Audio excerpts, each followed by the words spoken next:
یہ وقت اللہ تعالیٰ اسی لیے مسلمانوں پر لاتا ہے تاکہ یہاں ایک دوسرے کا ساتھ دینے سے بھائی چارہ بھی بڑھے، اسلام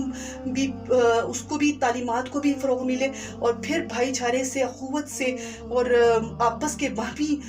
پیار محبت اور سلوک سے، احساس سے، جس طرح سے دین اسلام کی تعلیمات کو فروغ مل رہا ہوتا ہے، جس طرح دین اسلام کو یہاں پتہ چلتا ہے کہ کس طرح سے ایک مسلمان کو پیارے آقا صلی اللہ علیہ وسلم کے امتی کو جب ہم ان کا ساتھ دیتے ہیں، ان کی دلجوئی کرتے ہیں، ان کی تکلیف میں ان کا ساتھ دے کر ان کی اس تکلیف کو دور کر رہے ہوتے ہیں، تو اللہ تعالیٰ کس طرح سے پھر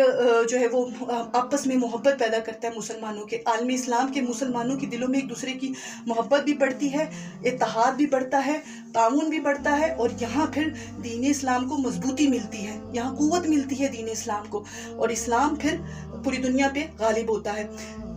یہاں پر ہمیں اپنے ترکی کے بہن بھائیوں بچوں کے لیے ان کا ساتھ دینے کے لیے ان کو دعائیں بھی دیں گے، ان کو مالی مدد بھی کریں گے۔